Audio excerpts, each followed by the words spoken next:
오늘은 우리가 간증해야 하는 그리스도의 복음이라는 말씀으로 함께 말씀을 살펴보길 원합니다. 설교자들이 늘 설교를 작성하면서 저도 마찬가지지만 늘 어떤 고민에 빠집니다. 어떤 고민이냐면 성도들이 원하고 기뻐하는 어떤 말씀에 포커스를 맞추어서 말씀을 전할 것인가, 아니면 복음에 충실해서 우리가 성경 저자가 말하고자 하는 그 이야기를 전달할 것인가, 이런 고민이 있습니다. 근데 대부분 설교자들을 보면 사람들이 원하고 또 성도들이 원하고 기뻐하는 그 말씀에 포커스를 맞추어서 설교를 하는 경우가 많습니다. 왜 이런 일들이 일어나게 되냐면, 근본적으로 사람들의 마음을 얻을 수 있느냐 그렇지 않느냐를 마치 무엇으로 생각하냐면 교회의 부흥과 직결된다라는 생각을 가지기 때문입니다. 그러나 우리는 이런 시대를 살아가고 있습니다. 그래서 오늘 사도 바울도 오늘 우리에게 분명하게 그러한 사실에 대해서 우리에게 요청하는 말씀이, 오늘 본문 말씀 갈라디아서 1장 10절 말씀에 보면 그런 말씀이 있어요. 사람을 좋게 할 것인가, 아니면 하나님을 좋게 할 것인가, 아니면 사람들에게 기쁨을 구할 것인가, 아니면 하나님께 기쁨을 구할 것인가 라는 것이죠. 이 명쾌한 질문에 대해서 우리는요, 이 사도 바울처럼 명확하게 답변할 수 있어야 됩니다. 그리고 사도 바울은 그 대답으로 오늘 10절 하반절에서 뭐라고 얘기를 했냐면, 내가 사람들의 기쁨을 구하였다면 그리스도의 종이 아니니라, 이렇게 말하고 있습니다. 여러분, 종이라는 것은요, 자기의 정체성이 없습니다. 종은요, 물건처럼 여기는 자입니다. 그래서 종이 자기를 주장할 수도 없고 자기를 나타낼 수가 없는 것이죠. 오로지 주인이 원하는 방향으로만 살아야 되는 것이 종이라는 것입니다. 그래서 사도 바울은 그 답변으로 자신을 종과 같이 낮추어서 내가 그리스도의 종이다, 그러므로 나는 하나님을 기쁘게 하고 하나님을 좋게 하는 자이다 라는 것을 분명히 말하고 있습니다. 그렇습니다. 하나님을 기쁘시게 하는 일이 우리의 삶의 주된 관심사가 되어야 하는 것입니다. 그러나 하나님보다 사람을 의식하고 사람을 두려워하는 것이 우리가 가지고 있는 고민거리가 아닐 수 없습니다. 왜냐하면 하나님은요, 우리가 애써 보려 하지 않으면 잘 보이질 않아요. 왜냐하면 형상으로 볼 수 있는 분이 아니기 때문이죠. 그러나 하나님의 역사는, 하나님의 임재는 하나님의 이 특별 계시인 말씀을 통하여서도 우리 가운데 주어지고 있고, 이 자연 계시를 통하여서도 이 세상을 통하여 하나님의 살아계심을 우리 가운데 나타내 보이고 계신다는 사실입니다. 그러나 우리가 늘 마주하는 것은 누구입니까? 사람들이에요. 사람들을 대하다 보니까 사람들의 눈길을 우리가 의식할 수밖에 없는 거예요. 그러다 보면 사람들을 계속해서 의식하다 보면 하나님을 의식하는 일을 놓치게 되고, 결국에는 사람들을 두려워하거나 사람들을 꺼려하게 되는 그런 일들이 일어나게 되는 것입니다. 그러므로 성도는 어떤 사람이 되어야 되느냐? 사람들을 의식하거나 사람들을 두려워하는 자가 되는 것이 아니라, 우리 눈에는 보이지 않지만 그 하나님을 두려워해야 되고 하나님을 의식하면서 사는 자가 되어야 하는 것입니다. 사람들은요, 위선적으로 가식적으로 하는 일에 대해서 얼마든지 속고 또 속일 수가 있습니다. 그러나 우리 하나님은 속일 수가 없는 분이에요. 왜? 우리의 중심을 꿰뚫어 보시는 분이 바로 우리 하나님이시기 때문에 그렇습니다. 그러므로 우리는 하나님 앞에 더 두렵고 떨리는 마음으로 서야 하는 것입니다. 그래서 사도 바울은 오직 하나님만을 의식하며 살았다는 것에 대해서 이렇게 권면하고 있습니다. 골로새서 3장 22절 말씀에 보면, 종들아 모든 일에 육신의 상전들에게 순종하되 사람을 기쁘게 하는 자와 같이 눈가림만 하지 말고 오직 주를 두려워하며 성실한 마음으로 하라. 우리가 직장 생활을 하거나 또 여러 가지 사회 생활을 하다 보면 우리가 본의 아니게 자신의 어떤 모습은 감추고 상대방에게 좋게 보이기 위해서 우리가 눈가림을 할 때가 있습니다. 그리고 그렇게 살아갈 때가 얼마나 많습니까? 그러나 중요한 것은 우리의 상전들에게도 우리가 종의 위치에서 그렇게 할지언데, 하물며 우리 하나님 앞에 우리가 어떻게 해야 하겠느냐라는 것이죠. 그런 면에서 오늘 본문이 말하고 있는 이 사도 바울의 간증, 사도 바울이 말하고자 하는 이 그리스도의 복음이 무엇인지 오늘 몇 가지로 함께 우리가 살펴보려고 합니다. 그 첫 번째가 뭐냐면 오직 예수 그리스도라는 거예요. 어떤 물건에 대해서 우리가 가치를 평가할 때 그가 어떤 장인의 손에서 만들어졌느냐. 여러분, 요즘에는 또 음식이 많이 대두가 되고 있는데 어떤 셰프에 의해서 음식이 만들어질 때에 그 음식은 우리가 생각하는 이상으로 상당히 값비싸게 판매가 되는 것을 알 수가 있습니다. 마찬가지로 어떤 물건에 대해서도 그렇죠. 그것이 메드 인 코리아이냐 아니면 메드 인 USA이냐 아니면 메드 인 차이나이냐 뭐 이런 것들에 대해서 그 물건의 가격이 매겨지게 되는 것입니다. 그러나 이것은 눈에 보이는 것이기도 하지만은 눈에 보이지 않는 것들도 그렇다는 거예요. 눈에 보이지 않는 것들도 그 출처가 어디인가가 매우 중요한 것입니다. 요즘은 수많은 정보들이 흘러넘치는 시대죠. 그러다 보니까 이 거짓과 왜곡된 것들이 난무합니다. 그렇기 때문에 그 정보가 과연 믿을 만한 것인지 아니면 그 출처가 올바른 것인지를 우리가 생각해야 하는 것입니다. 그리고 오늘 사도 바울은요, 이 복음의 출처가 어디인가를 오늘 본문에서 우리에게 정확하게 밝히고 있습니다. 사실 갈라디아 교회 안에는요, 이 사도 바울이 전했던 참된 복음과 함께 거짓 선생들에 의해서 들어온 다른 복음들이 있었다라고 지금 말하고 있습니다. 근데 문제는 뭐냐면 이 갈라디아 교회 성도들이 처음 사도 바울에게 받은 그 복음을 믿고 의지했는데 자칫 이 다른 복음을 전하는 자들의 말을 따르게 되었다는 거예요. 그런데 이들이 주장하는 것이 무엇이냐면 예수 그리스도를 믿음으로 구원받는 것뿐만이 아니라 거기에다 무엇을 더 더해야 온전한 구원을 이룰 수 있다라는 것이었어요. 그것이 무엇이냐면 율법을 더하는 것이고 거기에 할례를 더해야 된다라는 것이었습니다. 그러나 성경은 우리에게 분명히 말씀하고 있어요. 믿음으로 말미암아 구원을 받는다라고 말씀하고 있는 것이죠. 그런 갈라디아 교회 성도들을 보면서 사도 바울은 마음이 안 좋았어요. 너무 답답했어요. 그래서 오늘 그것에 대해서 오늘 지적하면서 자신이 전하는 복음의 출처가 어디인지 그리고 자신이 전하는 복음이 참되고 진실하다는 사실을 오늘 논증하고 있는 것입니다. 그래서 사도 바울이 그 증거 자료로 택한 것이 무엇이냐면 그가 어떻게 예수님을 만났냐는 거예요. 특히 예수님을 만나기 전과 예수님을 만난 이후에 자신이 어떻게 하나님 앞에 변화된 믿음의 삶을 살게 되었는가라는 것을 오늘 성경에서 계속해서 간증하고 있습니다. 그런데 오늘 그가 이 모든 것을 간증하기 전에 이 복음의 출처를 바라 말하지 않고 3번이나 걸쳐서 아니다라고 분명히 말하는 장면이 나옵니다. 11절과 12절 말씀인데요. 형제들아 내가 너희에게 알게 하노니 내가 전한 복음은 사람의 뜻을 따라 된 것이 아니니라. 이는 내가 사람에게서 받은 것도 아니요 배운 것도 아니요 오직 예수 그리스도의 계시로 말미암은 것이다 라고 분명히 강조하고 있습니다. 이렇게 반복하는 것은요 복음이 절대로 사람에게서 나올 수 있는 것이 아니다.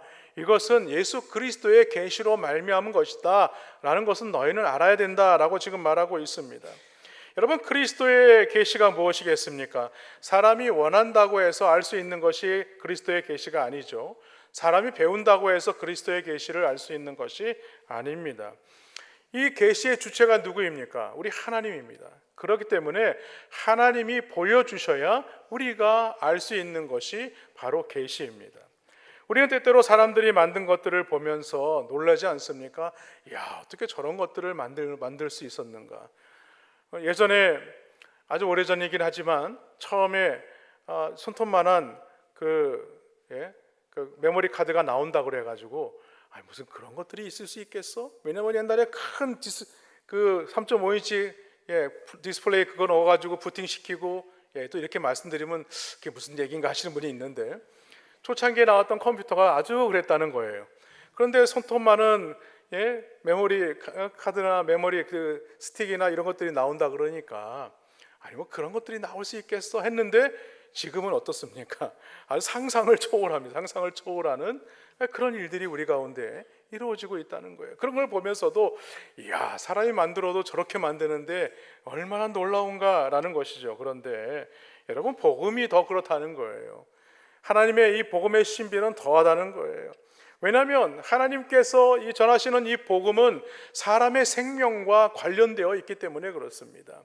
그 생명을 구원하느냐 그렇지 않느냐, 심판하느냐 멸망당하느냐, 그것이 결정되어지기 때문에 이 하나님의 복음의 신비는 놀라울 수밖에 없다는 거예요. 그렇기 때문에 우리는 눈에는 보이지 않는 것이지만 그 복음은요, 우리에게 너무나 소중하고 귀한 것이다 라는 말씀입니다.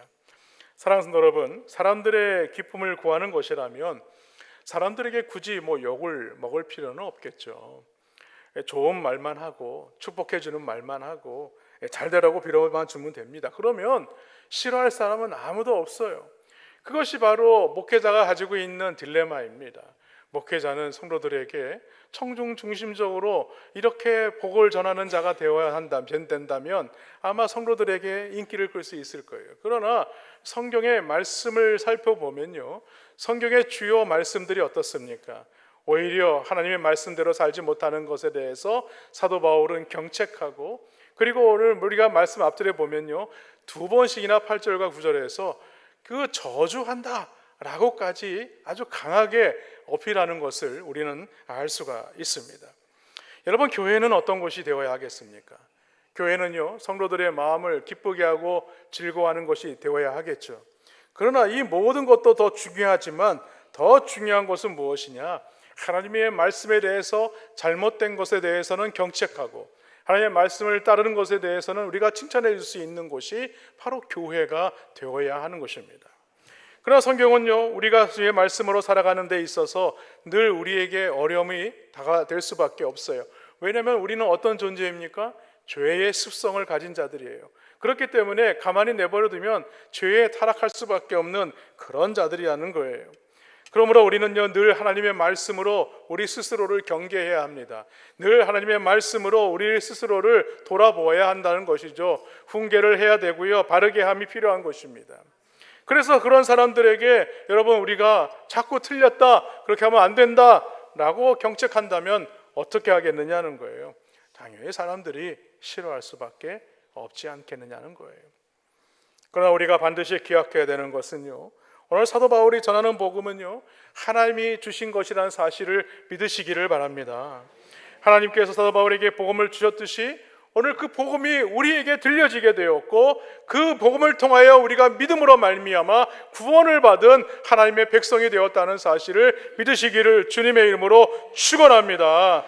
그러므로 우리는요, 눈에 보이는 것뿐만이 아니라 눈에 보이지 않는 그 하나님, 그 그리스도의 복음을 전하시는 증인된 삶을 살아가시기를 주님의 이름으로 축원합니다. 2번째로 우리가 간증해야 하는 복음은 뭐냐면요, 예수님을 만나는 거예요. 우리는 하나님으로부터 계시를 받았다고 확신할지라도 거기에 대해서는요, 이 객관적인 증거가 필요합니다.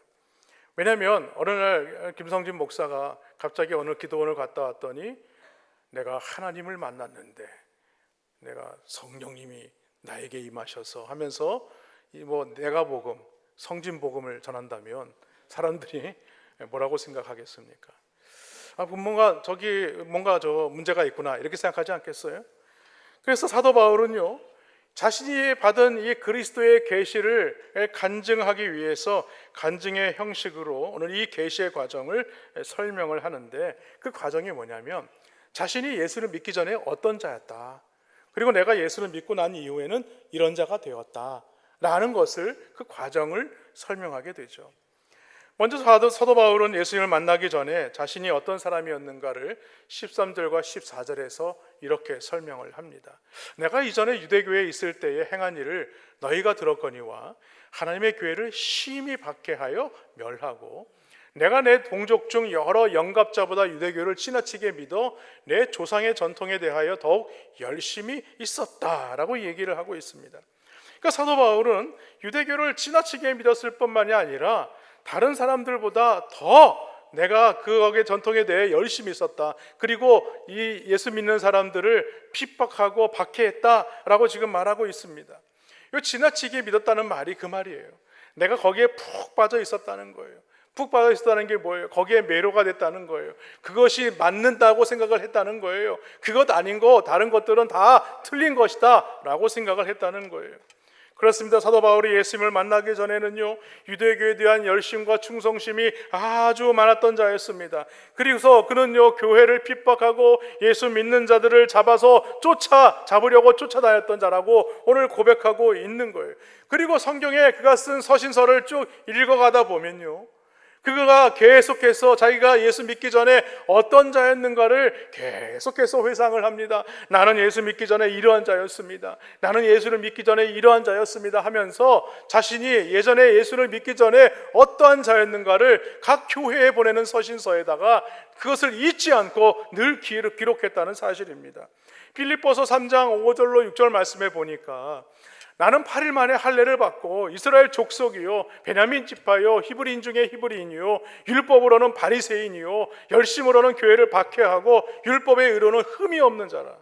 여러분, 이렇게 얘기할 수 있는 사람이 누구이겠습니까? 자기가 그런 자라고 자랑하고 싶지만 그러나 예수 믿고 나보니까 그렇지 않은 거를 알게 되었다는 거예요. 뿐만 아니라 사도행전 22장 4절에 보니까 내가 이 돌을 박해하여 사람을 죽이기까지 하고 남녀를 결박하여 옥에 넘겼노니 라고 얘기를 했어요. 또한 사도행전 26장 9절로 10절 말씀에 보면요, 나도 나사렛 예수의 이름을 대적하여 많은 일을 행하여야 될 줄 스스로 생각하고 예루살렘에서 이런 일을 행하여 대제사장들에게 권한을 받아가지고 많은 성도들 옥에 가두며 또 죽일 때에 내가 찬성특별을 하였고, 고린도서 15장 9절로 10절 말씀, 우리 잘 아는 말씀 아닙니까? 나는 사도 중에 가장 작은 자라. 나는 하나님의 교회를 박해하였으므로 사도라 칭함받기를 감당하지 못할 자니라. 그러나 내가 나된 것은 하나님의 은혜로 된 것이니 내게 주신 그의 은혜가 헛되지 아니하여 내가 모든 사도보다 더 많이 수고하였으나 내가 한 것이 아니요 오직 나와 함께 하신 하나님의 은혜로다. 그러니까 예수 믿기 전에는 자신이 어떠한 자였는가, 율법으로는 아주 그냥 열심히 있는 자였다는 거예요. 그리고 예수 믿는 자와 교회를 박해했다는 거예요. 그리고 거기에 찬송 투표까지 던진 자였다는 거예요. 그러나 이제 내가 예수 믿고 나니까 이 모든 것이 다 하나님의 은혜였구나 라는 것을 깨닫게 되었다라고 지금 말하고 있는 것입니다. 그래서 그날도 하나님의 교회를 핍박하기 위하여 예루살렘에서 제사장들에게 갈 공문을 받고는 다메섹으로 올라가다가 거기서 큰 사건을 경험하게 되지 않습니까? 거기서 누구를 만나요? 자신이 박해하고 있던 예수님을 만나게 돼요. 예수님을 만날 뿐만 아니라 아나니아를 통해서 세례를 받게 됩니다. 그뿐만이 아니죠. 자신이 지금까지 맞다고 생각했던 그 율법의 추종자로서의 삶을 내어던져버리고 자신이 밖에 있던 예수님을 오히려 전하는 자가 되었다라고 얘기를 하고 있어요. 그는요, 그가 변화된 이후에 며칠 뒤에 각 회당에서 예수님이 하나님의 아들이심을 증거했다라고 말씀합니다. 사도행전 9장 20절로 22절 말씀에 보니까 즉시로 각 회당에서 예수가 하나님의 아들이심을 전파하니 듣는 사람이 다 놀라 말하되 이 사람이 예루살렘에서 이 이름을 부르는 사람을 멸하려던 자가 아니냐, 여기 온 것도 그를 결박하여 대제사장들에게 끌어가고자 함이 아니냐 하더라. 사울은 힘을 더 얻어 예수를 그리스도라 증언하여 다메섹에 사는 유대인들을 당혹하게 하니라. 아니, 며칠 전만 해도 기세등등하게 예수 믿는 사람을 잡으러 다메섹까지 왔는데 갑자기 회당에 들어와서는 예수님은 하나님의 아들이십니다 이렇게 전하는 거예요. 그래서 유대인들이 놀라 자빠지는 거죠. 아니, 저렇게 유대인으로서 이렇게 열심인 자가 갑자기 왜 이렇게 180도 확 변했지? 네.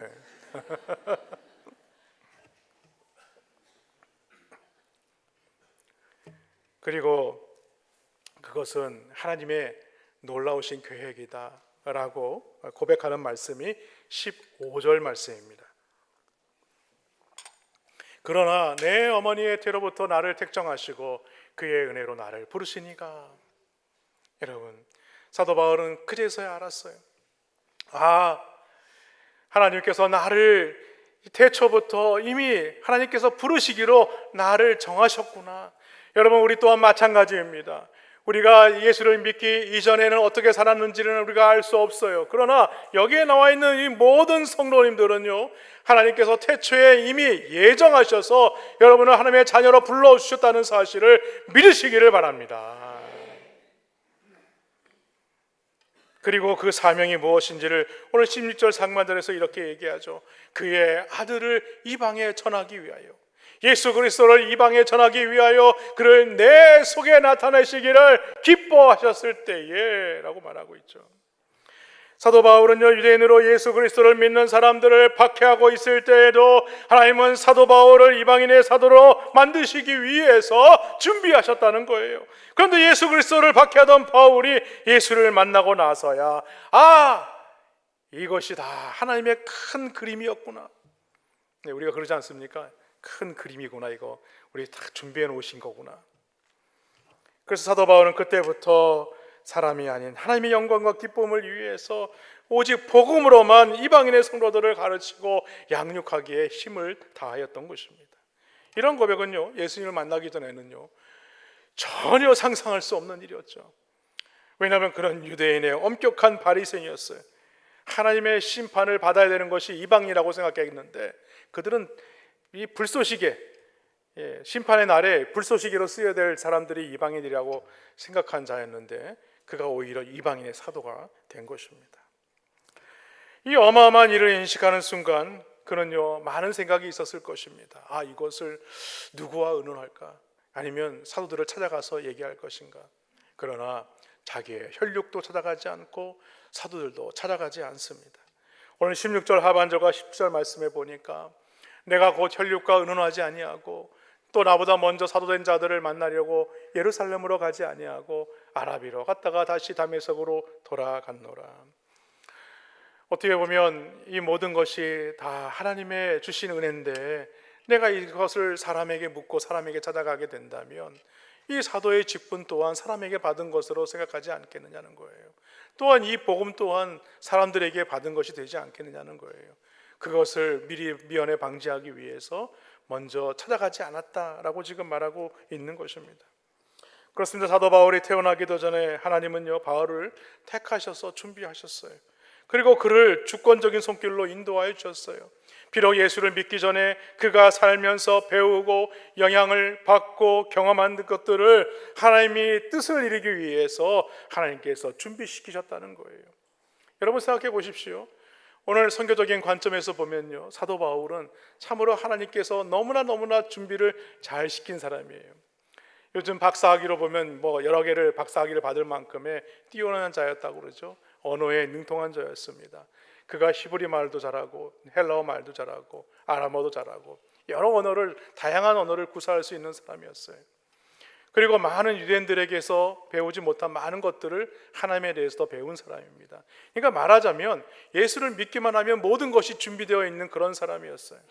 그렇기 때문에 하나님께서 오늘 사도 바울로 하여금 예수 믿기 전에 이 모든 것들을 경험함으로 말미암아 예수님을 만난 이후에 그것이 아주 유익하게 쓰이게 되었다라는 것을 말하고 있는 것입니다. 사랑하는 성도 여러분, 오늘 사도 바울이 그리스도의 그 현현 사건을 통해서 그리스도를 박해하는 자에서 그리스도를 전하는 증언자로 바뀌게 된 것처럼 오늘 우리가 예수를 믿지 않았을 때에 우리가 하나님을 떠나 살고 있었을 때에 우리 주님께서 나를 찾아와 주셔서 만나 주셔서 우리를 그리스도의 복음의 증인으로 부르신 이유는 그 사명을 우리에게 맡기시기 위함이라는 사실을 믿으시기를 주님의 이름으로 축원합니다. 마지막으로 우리가 간증해야 하는 복음은 무엇인가? 사명을 받는 것입니다. 사도 바울이 전한 복음과 사도의 직분은요 하나님으로부터 온 것이 분명하다고 말씀을 드렸어요. 그런데 사도 바울은 한 가지 더 중요한 사실을 밝히고 있습니다. 그것이 무엇이냐면 자신이 유대교에서 자신이 어떤 자였는가라는 거예요. 그것은요 누구도 따라올 수 없을 만큼의 지식과 열정을 가진 자였다라고 지금 말하고 있는 것입니다. 그런데 그가 이제 복음을 전하는 그리스도의 종이 되었다는 것은 인간적으로 전혀 설명될 수 없는 것이다. 내가 그런 자였는데 이렇게 예수님을 만나고 나서 예수님의 복음을 전하는 자가 되었다는 것은 이것은 사람으로 생각할 수 없는 그런 일들이다 라고 지금 말하는 것이죠. 다시 말해서 하나님이 하신 일이다.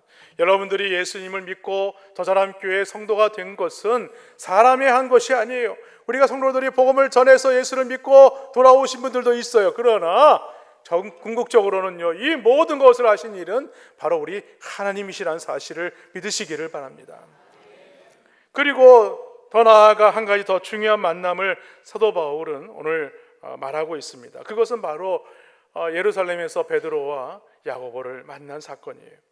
오늘 18절과 19절 말씀해 보니까 그 후 3년 만에 내가 게바를 방문하려고 예루살렘에 올라가서 그와 함께 15일을 머무는 동안 주의 형제 야고보 외에 다른 사도들을 보지 못하였노라 라고 얘기를 합니다. 그 만나서 어떤 이야기를 했는지는 설명이 없어요. 그러나 이 15일 동안 아마 많은 이야기들이 있었을 것입니다. 사도 베드로나 야고보는 이 예루살렘 교회를 지키는 자로서 이 사도 바울이 어떤 자였는가를 너무나 잘 알았고, 그가 예수님을 다메섹에서 만나서 예수님이 하나님의 아들이심을 전한다는 이야기 또한 아주 잘 듣게 되었을 것입니다. 그리고 예루살렘에 왔을 때에 아마 이 사도 바울은 베드로와 야고보와 함께 그런 복음에 대해서, 그리고 자신이 예수님을 직접 만난 사도의 직분을 받게 된 것에 대해서 아마 같이 나누게 되었다는 것이죠. 마침내 바울과 베드로와 야고보가 예루살렘에서 서로 만나서 15일 동안 함께 지나면서 많은 것들을 경험하게 된 것이죠. 바로 사도성을 인정받는 것이고, 그가 사도 베드로와 야고보가 전하는 이 복음이 같은 복음이다, 다른 복음이 아니고 같은 복음이다라는 것을 오늘 우리에게 설명하고 있는 것입니다. 그러면서 사도 바울은 지금 자신이 하는 말이 절대로 거짓말이 아니다라고 말하는 내용이 20절 말씀입니다. 보라, 내가 너희에게 쓰는 것은 하나님 앞에서 거짓말이 아니로다라고 얘기를 하죠. 그리고 사도 바울은요, 다른 곳으로 가지 않고 이방인의 땅으로 갑니다. 수리아와 길리기아 지방으로 다니면서 많은 자들의 이방인들에게 복음을 전하는 일에 힘을 쓰게 되죠. 결론적으로 오늘 이 유대의 교회들은요, 이 사도 바울이 예전에 그가 없어라 했던 이 믿음을 전한다는 소식을 듣고 오히려 이 모든 것은 하나님이 하신 일이다 라고 고백하고 하나님께 영광을 올려드렸다라는 것이 오늘 본문의 결론적인 말씀입니다. 24절 말씀 볼까요? 나로 말미암아 하나님께 영광을 돌리니라. 사도 바울은 자신의 간증을 통해서 자신이 전한 복음과 그의 사도의 직분이 하나님께로부터 왔음을 분명히 밝히고 있는 것입니다. 그리고 하나님이 하신 일은요, 사도 바울의 삶을 송두리째 바꿔버린 역사요 하나님의 은혜라는 사실을 우리에게 고백하고 있습니다. 고린도전서 우리 15장 9절과 10절 말씀 우리 한번 더 다 같이 한번 읽어보겠습니다. 시작. 나는 사도 중에 가장 작은 자라. 나는 하나님의 교회를 박해하였으므로 사도라 칭함 받기를 감당하지 못할 자니라. 그러나 내가 나된 것은 하나님의 은혜로 된 것이니 내게 주신 그의 은혜가 헛되지 아니하여 내가 모든 사도보다 더 많이 수고하였으나 내가 한 것이 아니요 오직 나와 함께 하신 하나님의 은혜로다. 아멘. 말씀을 정리합니다.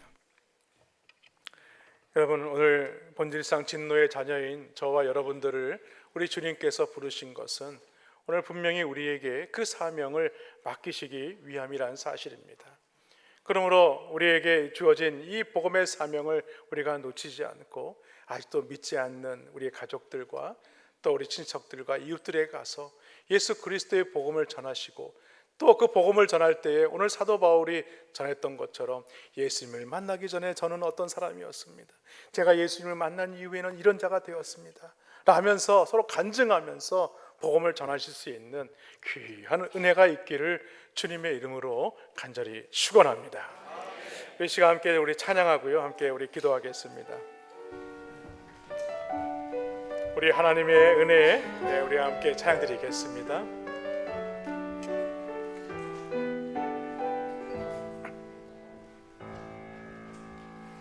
지으신 이가 하나님, 나를 부르신 이가 하나님, 나를 보내신 이도 하나님, 나의 나 된 것은 다 하나님 은혜라. 나의 달려갈 길, 나의 달려갈 길 다가도록 나의 마지막 호흡 다하도록 나로 그 십자가 품게 하시니 나의 다른 것은 다 하나님 은혜라. 한량없는 은혜, 한량없는 은혜, 갚을 길 없는 은혜, 갚을 길 없는 은혜, 내 삶을 애워싸는 하나님의 은혜. 나 주저함 없이 그 땅을 밟음도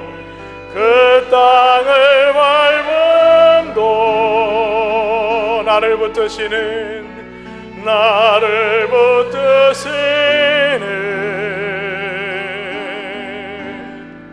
하나님의 은혜. 우리 이 시간 함께 우리 기도하겠습니다. 오늘 사도 바울이 간증한 내용은 결론적으로는 자신이 예수 그리스도를 만나기 전에는 본질상 진노의 자녀였고 심판을 받아야 할 마땅한 자였지만 이제 예수님을 만난 이후에 자신이 어떻게 변화되었고 그 복음을, 참된 복음을 전하는 그 사명자로서 어떻게 살아야 될지를 우리에게 전하고 있습니다. 우리도 마찬가지이지 않습니까? 예수님을 믿기 전에는 본질상 진노의 자녀요 심판을 당해야 할 자였음을 고백할 수밖에 없습니다. 그러나 주님께서 태초에 예정하셔서 우리를 하나님의 백성으로, 자녀로 또 불러주셨습니다. 우리 더자람 교회 성도로 세워주셨습니다. 그것은 나로 하여금 예수님을 전하기 위한 하나님의 부르심이란 사실입니다. 오늘 우리 주위에 또 우리 가족 가운데 믿지 않는 이들이 있습니다. 그들에게 예수 그리스도를 복음을 전하여 예수 믿고 구원받게 하는 놀라운 역사들을 우리가 감당해야 할 줄로 믿습니다.